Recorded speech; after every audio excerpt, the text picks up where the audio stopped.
Hello guys, welcome back to my channel. हम कर रहे हैं सैम्पल पेपर एजुकेशन पेपर 2 के लिए। चलिए स्टार्ट करते हैं फ्रेंड्स। इसमें हम जल्दी करेंगे, आपका ज़्यादा टाइम ना लेते हुए, और बहुत ही इंपॉर्टेंट क्वेश्चन इसके अंदर डाल रखे हैं। आपका फर्स्ट क्वेश्चन है, special schools are required for equality of educational opportunities among. जो स्पेशल स्कूल्स होते हैं वो उनकी जरूरत होती है इक्वालिटी ऑफ एजुकेशनल अपॉर्चुनिटीज के लिए। किसके लिए? Talented student, backward student, physically challenge student या फिर SC/ST स्टूडेंट। देखिए, जो स्पेशल स्कूल होते हैं उनकी जो स्थापना की जाती है वो फिजिकली चैलेंज स्टूडेंट के लिए की जाती है। तो इन्हीं की इक्वालिटी ऑफ एजुकेशनल अपॉर्चुनिटीज के लिए इन स्कूलों की जरूरत होती है।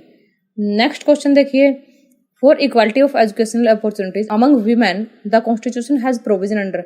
अब यहाँ पे बात आती है एजुकेशनल अपॉर्चुनिटीज अमंग वीमेन के लिए।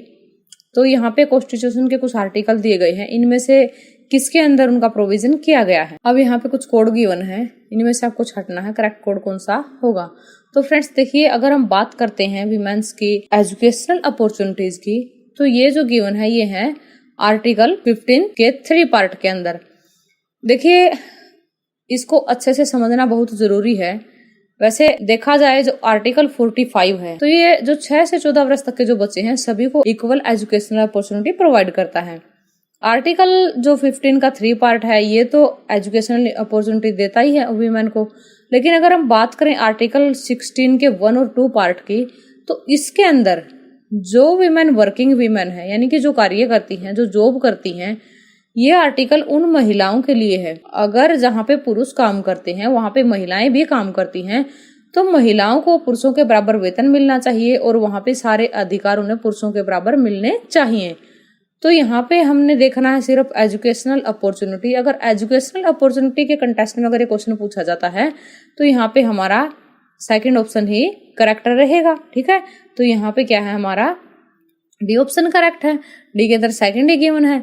लेकिन अगर यहाँ पे हम किसी दूसरे संदर्भ में बात करते हैं कि महिलाओं के लिए कौन कौन से आर्टिकल है जो उनके अधिकारों की सुरक्षा करते हैं, अगर बात अधिकारों की आती है तो फिर हम क्या करेंगे, ऑल ऑफ दी अबव हमारा करेक्ट आंसर रहेगा, क्योंकि ये सारे के सारे महिलाओं के, इनमें कहीं ना कहीं महिलाओं का वर्णन किया गया है। नेक्स्ट क्वेश्चन है, who said education follow social change. किसने कहा एजुकेशन सोशल चेंज को फॉलो करती है? डर्किम ने, जॉनसन ने, ओटावे ने या फिर जॉन डेवी ने। ये जो स्टेटमेंट है ये है ओटावे की। नेक्स्ट क्वेश्चन देखिए, which of the following is not correct in the context of formal operational stage of पियाजे थ्योरी ऑफ कोग्निटिव डेवलपमेंट। कहता है कि कौन सी जो स्टेटमेंट है वो करेक्ट नहीं है, किसके बारे में? जो फॉर्मल ऑपरेशनल स्टेज है पियाजे की थ्योरी का। जो पियाजे की थ्योरी कौन सी थी? कोग्निटिव डेवलपमेंट की। एग्जाम में ये भी पूछ सकते हैं कोग्निटिव डेवलपमेंट की थ्योरी जो है किसकी थी? ये पियाजे की थ्योरी थी।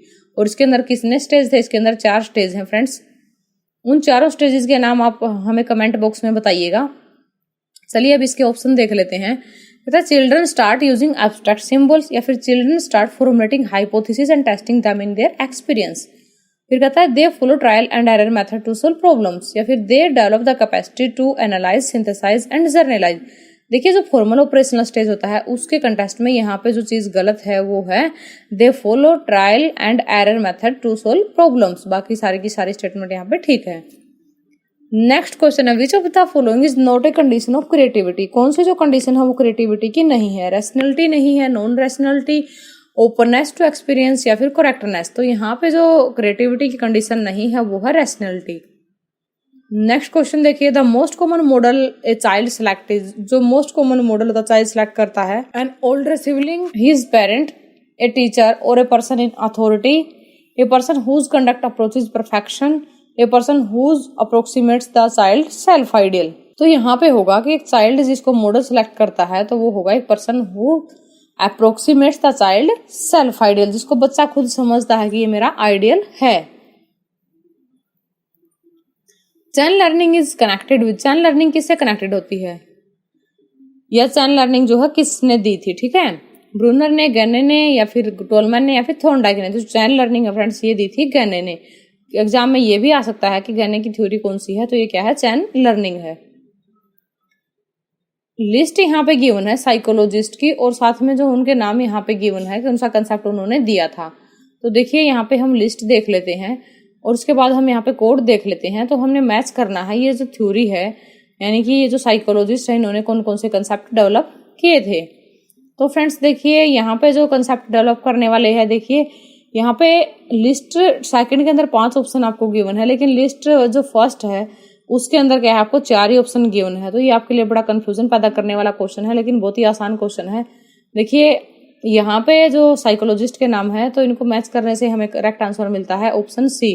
सी कैसे मिलता है? देखिए फ्रेंड्स, जो थर्स्टन थे उन्होंने क्या दी थी, सोशल इंटेलिजेंसी की थ्योरी दी थी। ठीक है, थर्स्टन की थ्योरी कौन सी है? सोशल इंटेलिजेंसी की। अगर हम गोलमैन की बात करते हैं तो गोलमैन ने दी थी इमोशनल इंटेलिजेंसी की थ्योरी। और अगर हम बात करते हैं गिलफर्ड की, गिलफर्ड ने जो दी थी स्ट्रक्चर ऑफ इंटेलेक्ट।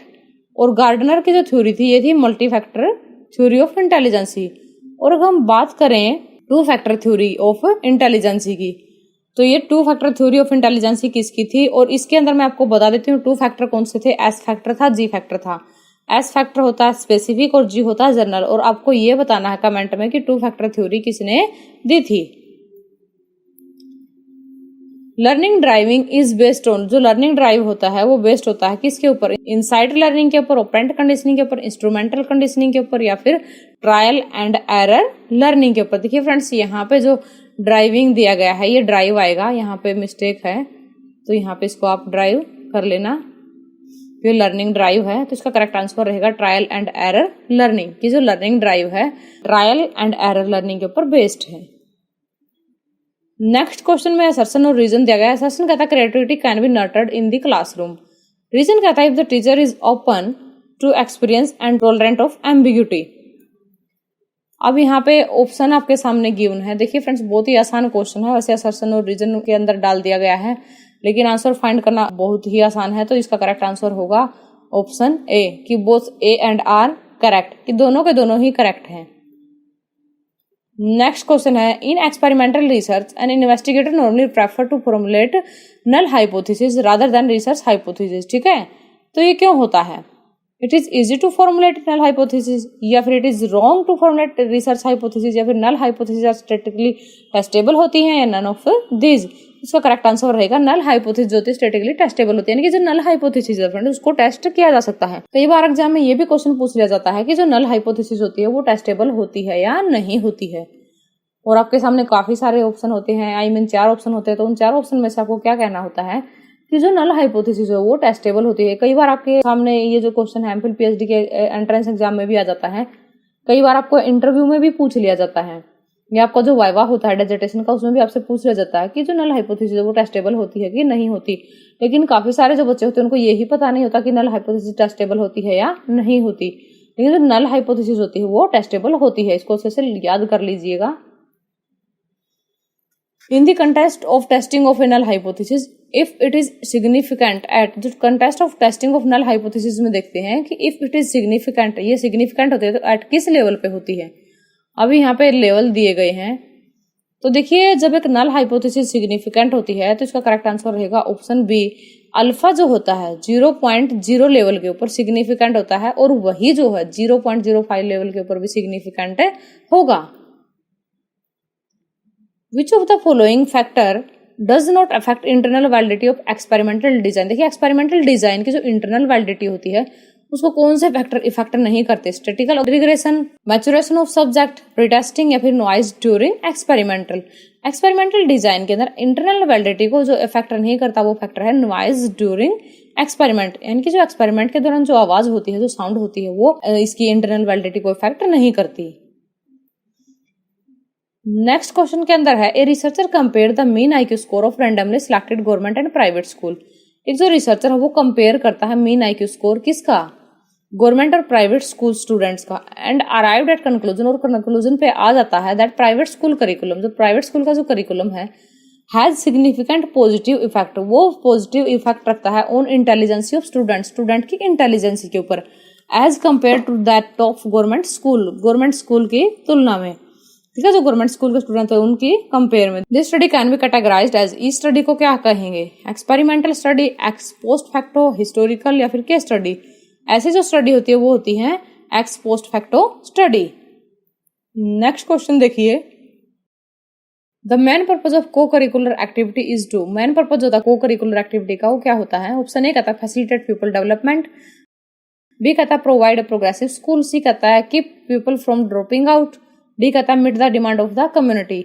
देखिए जो मेन पर्पज होता है को करिकुलर एक्टिविटी का वो होता है facilitate people development. The mid day meal programme for primary schools was initiated with a view to increase enrolment, involve community, engage teachers या फिर increase the employment. Mid day meal जो programme होता है friends, ये government के द्वारा क्यों शुरू किया गया था?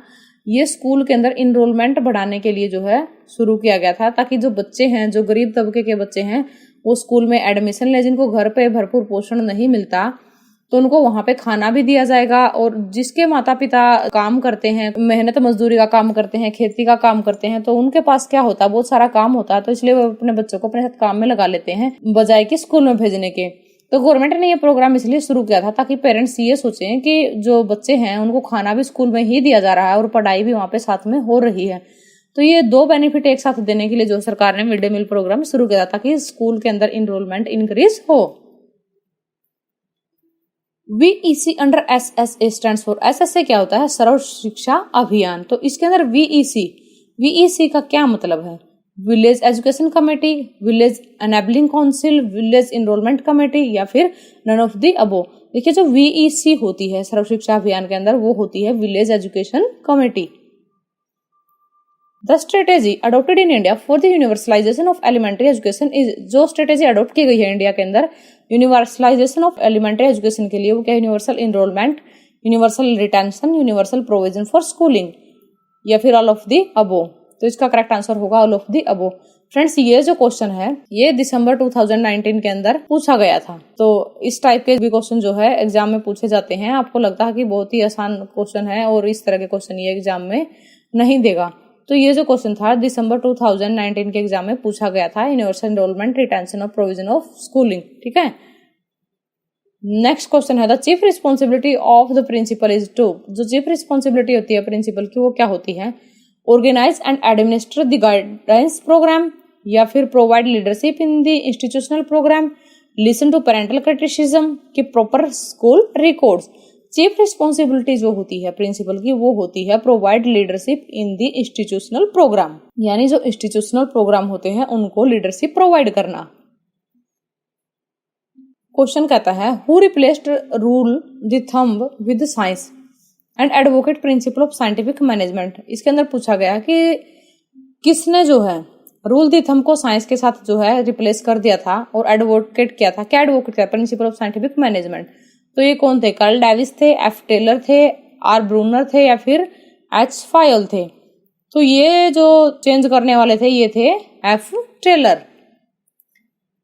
विच of the following is not a kind of leadership, इनमें से कौन सी लीडरशिप नहीं है? क्रिस्मेटिक लीडरशिप, फॉर्मल और सिचुएशनल लीडरशिप, फंक्शनल लीडरशिप या फिर मास लीडरशिप। देखिए इनमें से जो लीडरशिप नहीं है वो है मास लीडरशिप। अगर हम बात करें क्रिस्मेटिक लीडरशिप की, तो ये भी देखिए फ्रेंड्स, क्योंकि आपको ये कंफ्यूजिंग लगता होगा क्रिस्मेटिक लीडरशिप क्या होती है, क्योंकि आपने ये दोनों नाम तो सुने होंगे, फॉर्मल और फंक्शनल लीडरशिप। जो क्रिस्मेटिक लीडरशिप होती है उसके अंदर क्या होता है कि जो लीडर है वो मोटिवेट करते हैं फॉलोअर्स को अच्छा कार्य करने के लिए। इनके आप किसी कंपनी के अंदर काम करते हैं और जब आपकी जो कंपनी होती है उसकी प्रोडक्टिविटी कम हो जाती है, तो उसकी प्रोडक्टिविटी को इम्प्रूव करने के लिए उसके जो वर्कर्स होते हैं उनको मोटिवेट किया जाता है। तो उस टाइप की लीडरशिप को क्रिस्मेटिक लीडरशिप कहते हैं। और इस क्वेश्चन का करेक्ट आंसर रहेगा option D, mass leadership. Next question क्या होता है? Who stated that some are born great, some believe greatness and other have greatness thrust upon them. किसने कही थी ये स्टेटमेंट? कार्ट्स एंड कहन ने या फिर डब्ल्यू शेक्सपियर ने या फिर ये कही थी रॉच एंड विंग ने या फिर ये होस्किंग की है? तो ये जो स्टेटमेंट है ये है डब्ल्यू शेक्सपियर जी की। The responsibility of managing an educational institution lies with, जो रिस्पॉन्सिबिलिटी होती है मैनेज करने की एजुकेशनल इंस्टीट्यूशन को, वो लाई करती है किसमें? प्रिंसिपल के साथ, एडमिनिस्ट्रेटर के साथ, एवरी टीचर के साथ, ऑल ऑफ दी अबो। देखिए एजुकेशनल इंस्टीट्यूशन को मैनेज करने की जो रिस्पॉन्सिबिलिटी होती है वो लाई करती है ऑल ऑफ दी अबो कहते हैं, क्योंकि जो प्रिंसिपल होता है, एडमिनिस्ट्रेटर होता है और हर एक टीचर अगर मिलकर काम करते हैं तो जो एजुकेशनल इंस्टीट्यूट होता है उसको तभी अच्छे से मैनेज किया जा सकता है और अच्छे से वो कार्य कर सकता है। Rorschach ink blot test is related to measurement of, जो रोसा इंक बॉल टेस्ट होता है वो रिलेटेड होता है मेजरमेंट के, किसके? इंटेलिजेंस, एटीट्यूड, एप्टीट्यूड या फिर पर्सनालिटी। जो रोसा इंक बॉल टेस्ट होता है फ्रेंड्स वो होता है मेजरमेंट ऑफ पर्सनालिटी के लिए। Mathematics programmed instruction is based on, जो मैथमेटिक्स प्रोग्राम्ड इंस्ट्रक्शन होता है वो बेस्ड होता है कनेक्टिविज्म के लिए, कॉन्फ़िगरेशन थ्योरी के लिए, ऑपरेंट कंडीशनिंग थ्योरी के लिए, नन ऑफ दी अबो। तो इसका करेक्ट आंसर रहेगा connectivism. Thanks for watching friends. अगर आपको वीडियो अच्छी लगी तो वीडियो को लाइक करना, शेयर करना। अगर आप चैनल पे नए हैं तो चैनल को सब्सक्राइब करना ना भूलें।